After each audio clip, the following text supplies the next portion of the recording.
Hello guys, welcome back to the channel Study Time, and I'm Sanya with a new interesting video for you. If you like my videos, please like, share and subscribe. Now next is retained earning. Okay, business organization are subject to variation in earnings. Okay, मतलब business organizations को earnings तो लगती है, पैसा तो लगता है. It would be a wise decision to keep aside a part of earning during a period of high profit. तो अगर अच्छा है ना, अगर कंपनी डिसाइड करती है कि अगर कंपनी का बहुत सारा प्रॉफिट हुआ है, हाई प्रॉफिट क्या है कंपनी की, तो उसका कुछ अमाउंट ऑफ मनी, कुछ पार्ट वो लोग बाजू में रखें. A prudent company does not distribute the entire profit earned among the shareholders. तो एक अच्छी खासी जो कंपनी होती है वो जितना भी कंपनी प्रॉफिट बनाती है वो पूरा कभी भी शेयर होल्डर्स में डिस्ट्रीब्यूट नहीं करती. अ part of profit is retained by the company in the form of reserve fund. तो कंपनी क्या करती है, एक छोटा सा पार्ट जितना भी प्रॉफिट हुआ है उसमें से थोड़ा सा हिस्सा वो क्या करती है, बाजू में रख देती है as a form of reserve fund. These reserves are retained earning of the company. तो ये जो रिजर्व करके कंपनी पैसा रखती है वो क्या होता है, retain earnings of the company. The sum total of retain earning gets accumulated over the years. मतलब जो भी रिटेन अर्निंग होता है वो हर साल किया जाता है और हर साल इकट्ठा होता है. This accumulated profit are reinvested in the business rather than distributing as dividend. तो ये जो रिटेन अर्निंग होता है, ये जो रिजर्व कंपनी ने किया रहता है वो लोग क्या करते हैं, री इन्वेस्ट करते हैं. डिविडेंड के फॉर्म में शेयर होल्डर्स को नहीं देते, वो डिविडेंड क्या करते हैं, बिजनेस में री इन्वेस्ट करते हैं. The process of accumulating corporate profit and their utilization in business is called as retained earning. तो रिटेन्ड अर्निंग क्या है, ये रिटेन अर्निंग का डेफिनेशन दिया हुआ है.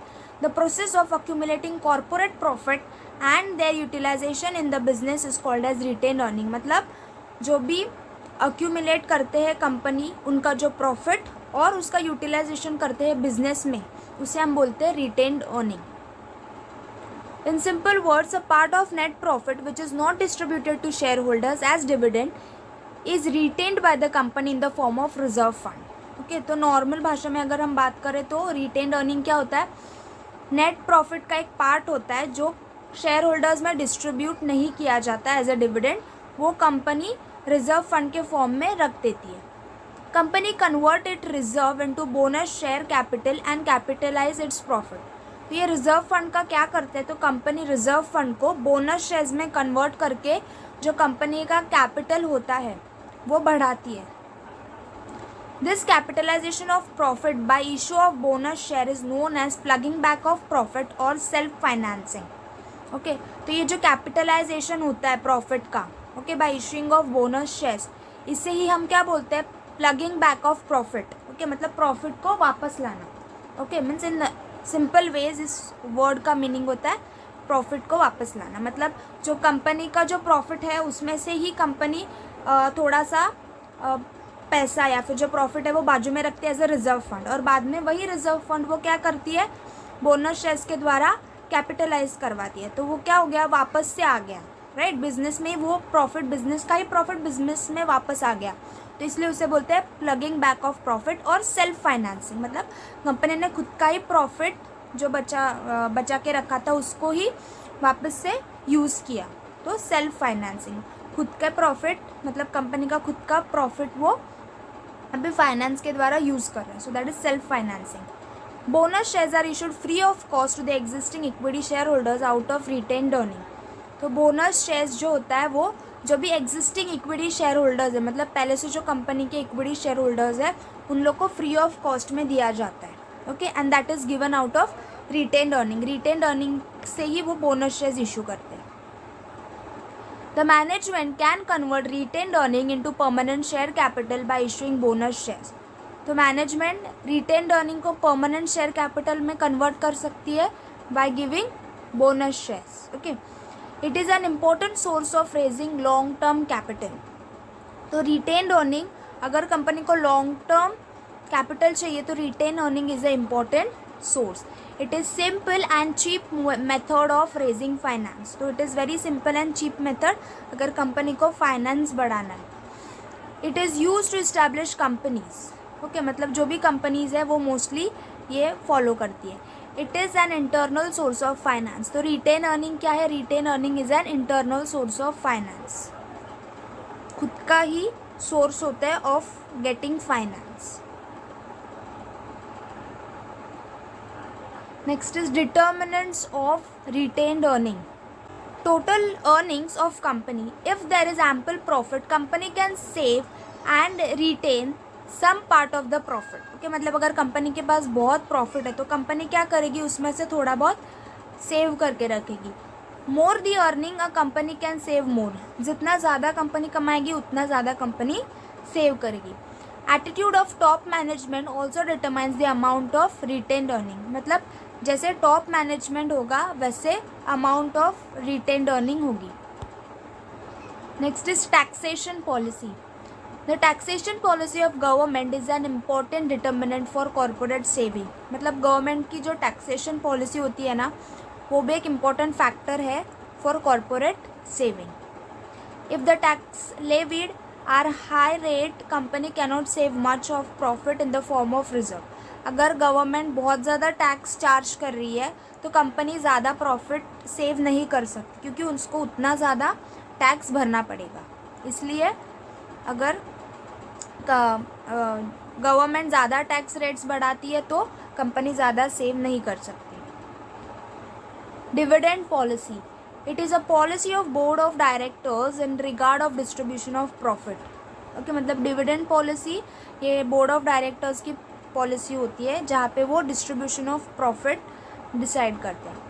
Conservative dividend policy is needed for having a good accumulation of profit. मतलब एक डिविडेंड पॉलिसी अच्छी होनी चाहिए तो हम लोग क्या कर सकते हैं, जो भी कंपनी का प्रॉफिट है वो अच्छे से अक्यूमुलेट स्टोर कर सकते हैं। But this policy affect shareholder as they get dividend at the lower rate. Okay, but कभी कभी ये जो पॉलिसी होती है वो शेयर होल्डर्स को भी अफेक्ट कर सकती है, क्योंकि कभी उन लोग को क्या होता है, डिविडेंड बहुत कम मिलता है। Then government control. A government is a regulatory body of economic system of our country. Okay, तो गवर्नमेंट क्या करती है, पूरे इकोनॉमिक सिस्टम, जो भी कंट्री की इकोनॉमिक सिस्टम है उसको क्या करता है, रेगुलेट करता है। Its policies, rules and regulation ensure that the companies work as per its regulations. तो उसकी जो भी पॉलिसीज़ होती है, रूल्स एंड रेगुलेशंस है, वो क्यों होती है कि सब कंपनीज अच्छे से काम करे as per the rules regulations guidelines जो भी है। Company has to formulate its dividend policy in accordance with the rules and regulation framed by the government. तो कंपनी को अपनी जो डिविडेंड पॉलिसी है वो किसके अकॉर्डिंग होनी चाहिए, जो भी गवर्नमेंट ने रूल्स एंड रेगुलेशंस बनाए उसके हिसाब से उन लोग को डिविडेंड पॉलिसी फ्रेम करनी होती है। Okay, next is sources of borrowed capital. अगर कंपनी बोरोड कैपिटल कंपनी को चाहिए तो वो कौन से सोर्सेज से ले सकती है। Only own capital is not sufficient to carry out all business activities of a joint stock company. Okay, मतलब अगर कंपनी को चलना है, जॉइंट स्टॉक कंपनी जैसी बड़ी कंपनी है, तो ओन कैपिटल उस कंपनी के लिए सफिशिएंट नहीं है, उसको बिजनेस एक्टिविटीज़ करने के लिए और कैपिटल लगेगा।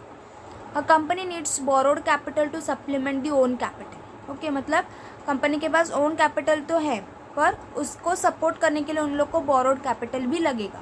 Every trading company is entitled to borrow money. मतलब जो भी कंपनी ट्रेड कर रही है वो मनी बोरो कर सकते हैं। However it is a normal practice to have an express provision in memorandum of association enabling a company to borrowed money. मतलब अगर कोई भी कंपनी पैसा ले रही है बिजनेस के लिए तो इट इज़ नॉर्मल, तो क्योंकि मेमोरेंडम ऑफ एसोसिएशन में it is a provision can कि कोई भी कंपनी अगर चाहिए तो मनी बोरो कर सकती है। Memorandum authorises company to exercise borrowing powers. तो मेमोरेंडम क्या करती है, कंपनी को ऑथोराइज या फिर ऑथोराइजेशन देती है कि अगर आप पैसा ले सकते हो, मतलब the company can borrow money. Article of association provide as to how and by whom this powers shall be exercised. तो आर्टिकल ऑफ एसोसिएशन क्या करता है, हमें पावर देता है कि हम लोग कहाँ से और कैसे पैसा ले सकते हैं।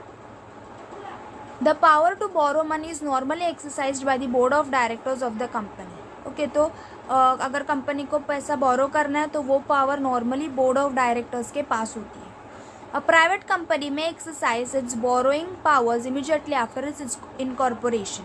तो जो अगर प्राइवेट कंपनी है तो उसकी जो बोरोइंग पावर्स होती है वो इनकॉर्पोरेशन के बाद फटाक से स्टार्ट हो जाती है। अगर एक बार इनकॉर्पोरेशन हो गया तो the company can borrow money from outside.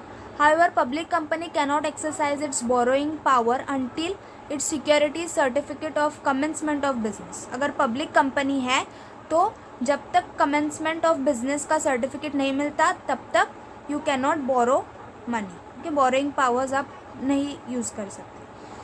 The capital may be borrowed for a short, medium or long term requirement। तो borrowed capital आप क्या कर सकते हो, either for a short period of time, long, और फिर मीडियम टर्म रिक्वायरमेंट के लिए आप बोरोड कैपिटल ले सकते हो। It is better to raise borrowed capital at later stage of companies business when company wants to expand और diversify its business and its require additional capital. तो अगर company later stage पे अगर borrowed capital लेती है तो वो अच्छा है, क्योंकि अगर कंपनी को एक्सपांड करना है, डाइवर्सिफाई करना है बिजनेस के लिए, या फिर कुछ एडिशनल रिक्वायरमेंट्स है वो फिलफिल करने के लिए बोरोड कैपिटल का यूज़ होता है। Thus additional capital can be raised by. Okay, तो आप लोग एडिशनल कैपिटल कहाँ से ले सकते हो, that is borrowed capital. Issue of debentures, debentures को इशू करके अगर कंपनी डिबेंचर्स इशू कर सकती है तो वहाँ से भी वो कैपिटल इकट्ठा कर सकती है, या फिर एक्सेप्टिंग डिपॉजिट्स, डिपॉजिट एक्सेप्ट कर सकती है, बॉन्ड्स इशू कर सकती है, loans for commercial bank and financial institutions. तो कमर्शियल बैंक और फाइनेंशियल इंस्टीट्यूशन से लोन भी ले सकती है। So these are the source जहाँ से हम लोग बोरोड कैपिटल रेज कर सकते हैं। Interest is paid on borrowed capital. Okay, मतलब अगर हम लोग ने बोरोड कैपिटल लिया है तो हम लोग को उसके ऊपर इंटरेस्ट पे करना पड़ेगा। It is paid at a fix rate. तो जो बोरोड कैपिटल पे इंटरेस्ट पे करते हैं वो फिक्स रेट होता है, उतना हम लोग को इंटरेस्ट पे करना पड़ता है। Borrowed capital is repayable after a specific period of time. तो बोरोड कैपिटल को हम लोग रीपे करते हैं after a specific period of time. एक स्पेसिफिक पीरियड होता है लाइक 6 months, 3 months, और उसके बाद हम लोग को वो कैपिटल जो बोरो किया हुआ है वो रिटर्न करना पड़ता है, कि रीपे करना पड़ता है।